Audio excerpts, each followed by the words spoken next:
Rudal mendekat, radar terkunci beberapa detik sebelum menghantam. Namun kapal induk Amerika Serikat tetap tidak tenggelam. Bukan karena ukurannya atau jet-jet di geladaknya, tapi karena senjata tersembunyi.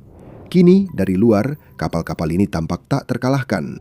Kapal induk Amerika Serikat memiliki sayap udara terkuat di dunia hingga 75 pesawat, mulai dari F-35 jet siluman dan Super Hornet hingga jet perang elektronik dan pesawat radar udara. Itu saja sudah menjadikan mereka kekuatan laut dominan di peperangan modern, tapi bukan alasan mereka tetap bertahan. Di bawah radar, secara harfiah, kapal induk ini dipenuhi dengan sistem yang dirancang untuk mendeteksi, mengacaukan, mencegat, dan menghancurkan ancaman yang datang sebelum mencapai kapal. Saat Anda melihat senjata tersembunyi ini bekerja sama, Anda akan memahami mengapa tak ada angkatan laut modern yang bisa menenggelamkannya. Mari kita lihat 5 senjata tersembunyi utama di kapal induk AS dan bagaimana semuanya bersatu menciptakan kekuatan lebih besar dari gabungan bagian-bagiannya. Sekarang, senjata pertama dalam daftar kita adalah pusat saraf dari seluruh pertahanan kapal induk, yaitu Sistem Pertahanan Diri Kapal atau SSDS. Begini penjelasannya. Dengan semua kekuatan ofensif di dek, kapal perang raksasa seberat 100.000 ton ini tetap harus mampu mempertahankan diri dari serangan rudal, drone, dan torpedo yang datang. Pesawat tempur bersenjata rudal udara ke udara dapat segera diterbangkan menghadapi ancaman. Pesawat dalam status siaga 5 menit seperti FA-18IF Super Hornet atau F-35C Lightning II sudah diisi bahan bakar, dipersenjatai, dan diawaki khusus untuk skenario seperti ini dan bisa mengudara dalam waktu 5 menit. Tapi bagaimana jika Anda tak punya 5 menit? Atau kapal induk menghadapi serangan beruntun yang terlalu besar untuk diatasi pesawat siaga 5 menit tepat waktu? Kalau begitu, saatnya bersikap serius. Kapal induk AS memiliki sistem pertahanan berlapis di kapal dan SSDS adalah inti dari semua itu. Selain melindungi kapal induk AS, ini juga merupakan sistem tempur utama untuk pertahanan anti pesawat dan anti misil di kapal amfibi besar mereka, terutama yang tidak dilindungi oleh sistem Aegis. Perhatikan apa yang dilakukan SSDS. SSDS mengintegrasikan dan mengordinasikan semua sensor, senjata, serta sistem penanggulangan di kapal induk. Seluruh proses deteksi, pelacakan, dan pengukuran. Dengan sensor dan senjata kapal yang ada, sistem ini bisa merespons otomatis terhadap ancaman seperti rudal jelajah anti kapal, pesawat, dan drone dalam sekejap. Sistem ini mampu menghadapi ancaman lebih cepat dan presisi dibanding manusia. Sekarang seperti yang Anda bayangkan, dibutuhkan banyak keajaiban teknologi dan rekayasa untuk membuat sistem kompleks ini berfungsi sebaik ini. Contohnya, sistem kendali tembak otomatis diarahkan oleh data sensor yang sudah dikompilasi dan menggabungkan berbagai sensor aktif dan pasif kapal menjadi satu kesatuan yang utuh adalah sebuah prestasi kecerdikan teknis tersendiri. Sensor di kapal induk Amerika Serikat biasanya meliputi AN/SPS-49, Air Search Radar SPS-48E, dan G3 Dimensional Air Search Radar, SBQ-9B Horizon Search Radar SPS-67, Surface Search Radar SPS-73, Surface Search Navigation Radar System SLQ-32, Electronic Warfare System Centralized Identification Friend or Foe atau sistem CIFF, serta radar dual band SPY-3 dan SPY-4 pada kapal kelas Ford. Itu sudah mencakup semua aspek. Sekarang, SSDS tidak meningkatkan kemampuan dari semua masing-masing sensor ini. Sebaliknya, sistem ini menggabungkan sensor aktif dan pasif menjadi satu jejak gabungan. Sistem ini bahkan dapat melacak data dari sensor di kapal atau pesawat lain dalam armada dan di darat melalui Cooperative Engagement Capability atau CEC, lalu menggabungkannya dengan data di kapal. Ada beberapa keuntungan dari konfigurasi ini. Jejak tunggal ini sangat meningkatkan pelacakan target otomatis, terutama terhadap rudal jelajah. Ini juga membuat waktu reaksi di ruang pertempuran jadi lebih cepat. Sangat berguna, namun percepatan deteksi dan pelacakan hanyalah tahap awal dari peran SSDS. Inilah alasan sistem ini punya lebih banyak keunggulan. Setelah mengunci targetnya, sistem ini kemudian dapat secara otomatis memilih senjata yang sesuai untuk menyerang dan kemudian menembak. SSDS mengendalikan semua senjata hard kill yang ada di kapal induk yang akan kita bahas sebentar lagi. Namun, sistem ini juga mengendalikan opsi soft kill seperti meluncurkan umpan atau mengaktifkan peralatan peperangan elektronik di kapal induk untuk mengacaukan proyektil yang masuk. Seperti kebanyakan sistem senjata Amerika Serikat, SSDS menjalani modifikasi dan peningkatan secara berkala agar mampu menghadapi matriks ancaman yang terus berubah. Iterasi saat ini adalah SSDS Mark II yang memiliki 6 varian, mod 1 hingga 6, yang disesuaikan untuk digunakan pada berbagai kelas kapal. 10 kapal induk kelas Nimitz milik Ares Krikal menggunakan mod 1, sedangkan mod 6 secara khusus dirancang untuk kapal induk kelas Ford. Sekarang, ada konfigurasi baru yang saat ini sedang diterapkan, yang disebut SSDS Baseline 12. Di antara berbagai peningkatan canggih lainnya, konfigurasi baru ini mengintegrasikan SPY-6V2V3 Enterprise Air Surveillance Radar atau EASR. Bersamaan dengan peningkatan keamanan cyber dan arsitektur sistem tervirtualisasi untuk meningkatkan ketahanan dan kesiapan. Ini juga mengintegrasikan senjata tersembunyi luar biasa kedua di kapal induk AS Rikas dalam daftar kami, yaitu Surface Electronic Warfare Improvement Program terbaru atau CEWIP Block 3. Sistem ini, yang juga dikenal sebagai ANSLQ-32V7, memperkenalkan kemampuan serangan elektronik canggih pada sistem peperangan elektronik ANSLQ-32 lama di kapal induk AS.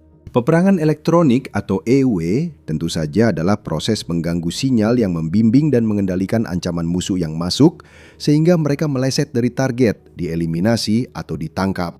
Selain peran dasarnya yang bersifat defensif, EW juga digunakan secara ofensif untuk membutakan radar musuh dan membingungkan rudal pertahanan udara serta drone. ANSLQ-32EW Suite yang biasa dikenal sebagai SLIC-32 telah menjadi sistem EW utama di kapal perang yang digunakan oleh Angkatan Laut Amerika Serikat sejak akhir tahun 1970-an, termasuk di semua kapal induk Amerika Serikat. Sistem ini memberikan deteksi dini, analisis sinyal, peringatan ancaman, dan perlindungan dari rudal anti kapal dengan menawarkan cakupan frekuensi ancaman penuh, cakupan azimut secara instan, probabilitas intersepsi 100%, serta respons simultan terhadap berbagai ancaman. Sistem ini sudah secanggih mungkin untuk sebuah suite EW. Sekarang, peningkatan CEWIP Block 3 yang baru membuat kecanggihannya naik beberapa tingkat, seperti tumpahan minyak di pantai yang bersih. Peningkatan CEWIP Block 3 pada dasarnya memberikan kapal induk kemampuan soft kill dengan amunisi tak terbatas untuk mengalahkan rudal jelajah anti kapal dan ancaman berpemandu radio tanpa harus menggunakan pencegat fisik. Itu berarti kapal induk bisa menghemat senjata kinepik yang sangat mahal dan relatif langka untuk digunakan secara ofensif daripada menghabiskannya hanya untuk menembak jatuh drone yang biasanya jauh lebih murah. Radar larik pindai elektronik aktif atau ESA. Pada sistem ini menggunakan antena gallium nitride untuk pengacauan pita lebar berdaya tinggi dengan cakupan 360 derajat. Dan jangkauan serta kekuatan dari kemampuan deteksi yang diperluas ini membuka berbagai respons adaptif yang lebih presisi terhadap ancaman yang terus berkembang. Jarak pasti di mana peningkatan terbaru ini dapat mendeteksi dan menyerang target masih dirahasiakan. Namun cukup dikatakan bahwa sistem ini dapat mendeteksi pesawat dan pencari radar rudal jauh sebelum mereka mendeteksi kapal. Itu berkat penerima sensitivitas tinggi CWIP Block 3 dan cakupan frekuensi yang diperluas, berpotensi hingga sekitar 40 GHz termasuk pita gelombang milimeter. Rentang ultra lebar itu memungkinkan peringatan ultra dini dan penargetan ancaman seperti rudal anti kapal berpemandu radar. Blok 3 juga dapat bekerja bersama dengan perangkat Blok 2 yang sudah ada, memberikan pengacauan terkoordinasi dari dalam satu sistem terpadu untuk deteksi, analisis, dan tindakan balasan aktif. Sebagai perangkat EV, ini benar-benar luar biasa. Tapi ini bahkan lebih baik lagi.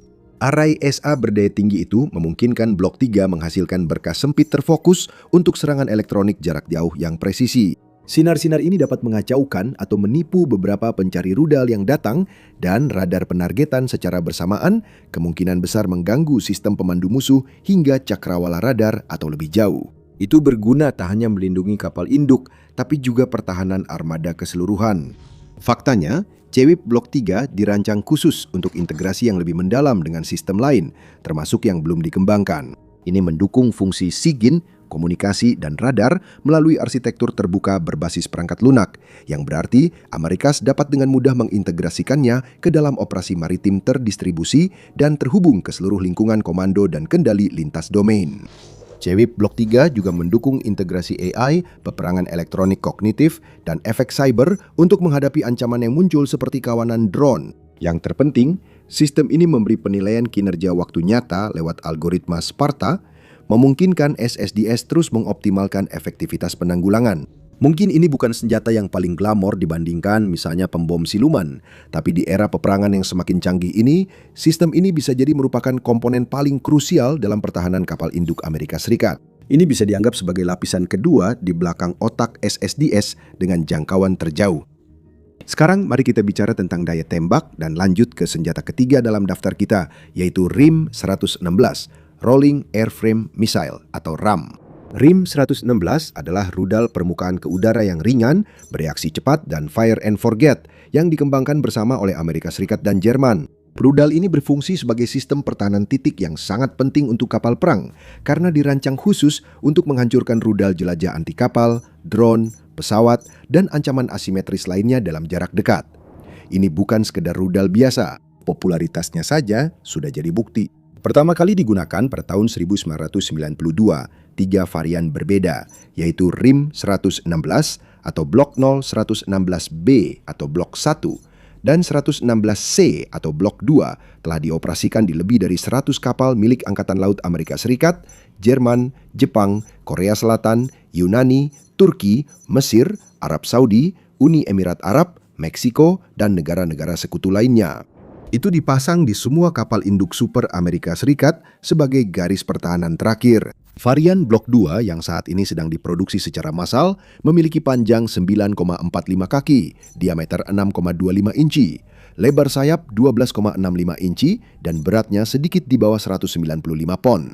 Rudal ini melaju dengan kecepatan supersonik yang tidak diungkapkan, memiliki jangkauan sedikit di atas atau di bawah 6 mil tergantung variannya, dan membawa hulu ledak fragmentasi berdaya ledak tinggi dengan berat bahan peledak 7,9 pon. Tidak seperti rudal pada umumnya, rudal ini juga menawarkan 3 mode pemandu, yaitu RF-IR pasif, hanya IR, atau mode ganda, yaitu RF ditambah IR. Rudal ini umumnya memakai pemandu RF pasif untuk melacak ancaman beradar, lalu beralih ke IR pada fase terminal. Itu berarti rudal ini kemungkinan besar akan mengenai targetnya, bahkan jika ancaman mematikan radarnya. Faktanya, RIM 116 menawarkan fungsi fire and forget yang sesungguhnya. Rudal ini tidak memerlukan iluminasi radar atau panduan dari kapal setelah diluncurkan, sehingga mengurangi jejak elektroniknya sendiri dan beban kerja SSDS. Rudal ini diluncurkan dari sistem peluncur rudal terpandu MK49 dan dapat menyerang target dalam hitungan detik setelah terdeteksi, yang sangat penting untuk peran sebagai garis pertahanan terakhir. MK49 dapat dipasang di dek kapal induk yang padat tanpa modifikasi besar dan mampu menembakkan 21 RIM 116 secara salvo, artinya beberapa ancaman dapat dihadapi secara bersamaan dan hampir seketika. Tak perlu dikatakan lagi, itu adalah fitur-fitur yang menarik, terutama karena membuat RIM 116 cukup efektif melawan rudal yang terbang rendah di atas permukaan laut yang terkenal sulit dilacak dan dihantam. Keefektifan rudal ini berasal dari desain badan rudal yang berputar, yang memberinya kelincahan dan presisi tinggi dalam pemanduan. RIM 116 berputar saat terbang, memungkinkan kanartnya memberikan kontrol ke segala arah dengan lebih sedikit bagian yang bergerak. Blok 2 memiliki 4 kanart untuk kontrol tambahan. Varian sebelumnya hanya memiliki 2 kanart. Dalam hal kelincahan, aksi berputar memungkinkan rudal ini melakukan manuver tajam ber-G tinggi untuk mencegat ancaman yang bermanuver cepat, seperti rudal anti kapal supersonik. Namun aksi berputar ini juga sangat meningkatkan akurasi pemanduan. Putaran memungkinkan pencari RF pasif pada rudal mendeteksi arah emisi radar yang masuk dengan mengambil sampel sinyal di bidang yang berbeda-beda. Biasanya dibutuhkan sensor multiplane yang berat, mahal, dan rumit untuk peran serupa. Gerakan berputar membuat RIM 116 tak butuh sensor-sensor itu, sehingga lebih murah dan gesit. Tapi karena kita sedang membicarakan rudal canggih kelas atas, berikut arti dari kata murah di sini. RIM 116 berharga sekitar $900.000 per unit, belum termasuk biaya kapal, perawatan, dan personel. Namun dengan tingkat keberhasilan tembak sekitar 95%, mudah untuk mengatakan bahwa harganya sangat sepadan. Bagaimanapun, ini adalah garis pertahanan terakhir kapal induk. Dan seperti yang mungkin sudah Anda perhatikan, di acara militer ini, kami tidak hanya mengulang sudut pandang lama pada cerita-cerita yang sama, seperti saluran militer biasa pada umumnya. Kami menyajikan fakta penting dan analisis agar Anda memahami. Berlanggananlah saluran ini untuk liputan militer terbaik di YouTube. Sekarang, dibandingkan dengan RIM 116, senjata super tersembunyi keempat di kapal induk Amerika Serikat berada di ujung spektrum pertahanan yang lain. Kini, lapisan pertahanan pertama kapal induk berasal dari rudal jarak jauh seperti SM-2 dan SM-6 yang diluncurkan dari kapal perang pengiringnya. Dari perspektif pertahanan, itulah alasan utama mengapa kapal perusak kelas Arleigh dimasukkan dalam kelompok tersebut. Namun di kapal induk itu sendiri, ISSM Block 2 adalah sistem senjata kinetik jarak jauh terpanjang yang ada di kapal menempati posisi kedua. Mari kita kompromi dan sebut saja ini pertahanan titik jarak menengah kapal induk. ISSM Block 2 atau dengan nama lengkapnya Raytheon RIM 162 Evolved Sea Sparrow Missile Block 2 adalah rudal pencegat berbasis kapal jarak menengah yang dikembangkan oleh Raytheon untuk Angkatan Laut Amerika dan Sekutu NATO. Mulai digunakan pada tahun 2020 ini adalah iterasi terbaru dari program Sea Sparrow NATO yang sudah lama berjalan, yang dirancang untuk menghadapi berbagai ancaman udara, termasuk rudal anti kapal supersonik yang bermanuver. Rudal ini sudah diproduksi secara penuh dan dioperasikan oleh Amerika Serikat, Australia, Kanada, Denmark, Belanda, Norwegia, Turki, dan negara-negara NATO lainnya. Varian Block 2 menggabungkan pencari radar X-band aktif dengan mode semi-aktif, memungkinkan penyerangan target tanpa penerangan terus-menerus dari radar kendali tembak di platform peluncur. Sama seperti RIM 116, mode pemanduan terminal ini meningkatkan fleksibilitas taktis di lingkungan yang penuh ancaman dan padat, serta meningkatkan efektivitas ISSM terhadap kawanan drone, rudal anti kapal yang terbang rendah, bahkan kapal patroli yang bergerak cepat. Perbedaan besar dibandingkan dengan RIM 116 adalah ISSM Block 2 memiliki jangkauan sekitar 27 mil laut dan membawa muatan yang jauh lebih besar, yaitu hulu ledak fragmentasi seberat 86 pon dengan sekering jarak dekat. Jangkauan ekstra tersebut ditambah dengan fitur-fitur berteknologi tinggi yang sama seperti RIM 116 adalah alasan mengapa ISSM Block 2 sangat cocok sebagai pertahanan titik jarak menengah kapal induk. Untuk sebagian besar kapal perang Amerika Serikat, Block 2 dirancang untuk dimasukkan 4 sekaligus ke dalam satu sel Mk-41 Vertical Launch System. Namun di kapal induk AS, rudal ini diluncurkan dari sistem peluncur rudal berpemandu Mk-29. Di atas dek, terdapat peluncur 8 sel yang dirancang khusus untuk ISSM. Sebagian besar kapal induk memiliki 2 peluncur Mk-29, sehingga total ada 16 rudal ISSM untuk pertahanan titik. Itu adalah kekuatan tembak besar untuk menghancurkan ancaman yang lolos dari pertahanan rudal jarak jauh gugus tempur kapal induk. Namun, 16 rudal mungkin tak cukup melindungi dari serangan kawanan drone atau rudal dalam jumlah besar. Disinilah senjata tersembunyi kelima dan terakhir kapal induk berperan. Drone pencegat Coyote dan Roadrunner M. Sistem-sistem ini menjawab salah satu pertanyaan paling krusial dalam peperangan drone modern, yaitu rasio biaya untuk menjatuhkan sasaran. Tidak masuk akal menembak jatuh drone $30.000 dengan rudal yang jauh lebih mahal. Tentu saja, jika ada satu drone seharga $30.000 yang menuju ke target yang sangat penting, di mana kerusakannya bisa bernilai jutaan bahkan miliaran, maka masih masuk akal untuk menggunakan rudal seharga $1 juta untuk menembaknya jatuh.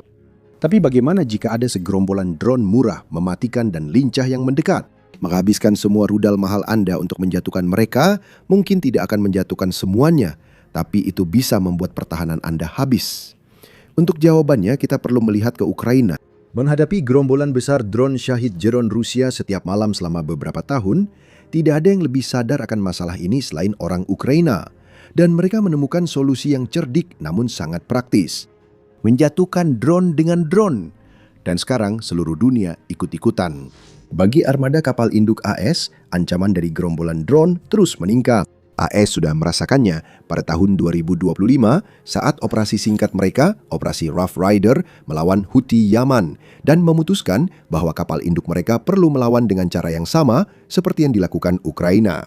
Mereka memutuskan untuk menggunakan drone pencegat buatan AS Serikat untuk melindungi armadanya dan memilih Roadrunner M buatan Anduril serta Coyote Block 2 buatan Raytheon sebagai yang pertama diintegrasikan.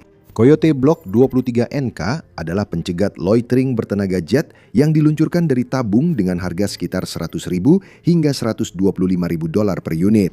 Blok 1 memiliki panjang sekitar 3 kaki, lebar sayap hampir 5 kaki, berat 13 pon, dan waktu loiter selama 1 jam. Spesifikasi pasti untuk Blok 2 dan 3 tidak disebutkan, tetapi perangkat ini dapat melaju dengan kecepatan 345 mil per jam, peningkatan signifikan dari Blok 1 yang hanya 63 hingga 80 mil per jam, dan memiliki jangkauan sekitar 9 mil. Varian berikutnya diadaptasi untuk digunakan di kapal berkat konfigurasi peluncuran kanister berbantuan roket milik Coyote. Tergantung pada variannya, Coyote dapat menyerang drone dengan hulu ledak fragmentasi, ledakan seberat 4 pon atau muatan non-kinetik, kemungkinan berupa gelombang mikro berdaya tinggi atau pulsa elektromagnetik. Varian non-kinetik, yaitu Blok 3 NK, bisa sangat berguna untuk intersepsi jarak dekat di atas kapal induk itu sendiri. Serangan kinetik biasanya menyebabkan hulu ledak drone yang masuk meledak, yang berpotensi menyebabkan serpihan berbahaya jatuh ke bawah, dalam hal ini ke dek kapal. Blok 3 NK secara harfiah menjatuhkan drone musuh dari langit saat melintas di dekatnya, tanpa ledakan atau tabrakan. Lebih baik lagi, setelah menyelesaikan misi, drone ini kembali, ditangkap jaring, dan bisa dipakai ulang. Hal ini tidak bisa dilakukan pencegat kinetik. Mereka memang dirancang meledak saat mengenai target. Spesifikasi Roadrunner M milik Anduril agak sulit diperoleh. Panjangnya sekitar 1,5 meter dan menggunakan 2 turbojet kecil dengan thrust vectoring. Senjata ini dilengkapi dengan hulu ledak peledak tinggi dan menawarkan kapasitas muatan hulu ledak 3 kali lipat, jangkauan efektif satu arah 10 kali lipat, dan 3 kali lebih lincah pada beban G dibandingkan produk sejenis di pasaran, setidaknya menurut siaran pers perusahaan. Dengan harga sekitar $500.000 per unit, harganya jauh lebih mahal dibandingkan Coyote. Berbeda dari pencegat kinetik lain, pencegat bertenaga jet yang dapat digunakan kembali ini bisa kembali ke pangkalan jika tidak digunakan, sehingga menekan biaya jangka panjang. Berbeda dengan Coyote versi peluncuran kanister, Roadrunner menggunakan lepas landas vertikal dari hanggar sarang otonom. Jika misinya dibatalkan, ia bisa kembali dan mendarat vertikal dengan kaki lipat untuk digunakan ulang. Kemampuan penggunaan ulang jelas memengaruhi keputusan Angkatan Laut memilih Coyote 3 NK dan Roadrunner M sebagai drone interceptor. Kedua sistem itu sudah memenuhi syarat dasar untuk menyediakan pertahanan berlapis terhadap kawanan drone dengan biaya jauh lebih murah daripada rudal tradisional. ISSM Blok 2 berharga sekitar $1,5 juta per unit, sementara rudal SM-2 jarak jauh dihargai sekitar $2 juta dan rudal SM-6 harganya lebih dari $4 juta per buah. Roadrunner M harganya hampir setengah dari RIM 116 dan 3 kali lebih murah daripada ISSM Blok 2, sedangkan Coyote 34 kali lebih murah dari itu. Ini jelas pilihan yang mudah. Tapi ada satu kendala, setidaknya dalam daftar kita. Sistem Coyote dan Roadrunner M tidak dipasang langsung di kapal induk Amerika Serikat, berbeda dengan senjata lain yang telah dibahas. Sebaliknya, sistem itu dipasang di kapal perusak kelas Arleigh Burke yang mengawal kapal induk Amerika Serikat dalam gugus tempur kapal induk. Namun hal itu tetap tidak mengurangi efektivitas mereka sebagai pertahanan kapal induk. Mereka dapat berada di udara saat gugus tempur berada di area berbahaya dan langsung ditugaskan untuk menghadapi ancaman masuk yang terdeteksi, sehingga waktu respons lebih singkat. Dari posisi pencegahan itu, mereka dapat bermanuver dengan cepat untuk mencegat target yang ditugaskan, atau bahkan berputar sampai memperoleh target, dan jika tidak, kembali mendarat di kapal peluncur. Satu hal yang belum jelas saat ini adalah apakah salah satu drone tersebut saat ini dapat dikendalikan oleh SSDS kapal induk. Kedua sistem itu kemungkinan beroperasi secara independen atau lewat sistem kendali tembak di kapal perusap, bukan terpusat dari kapal induk.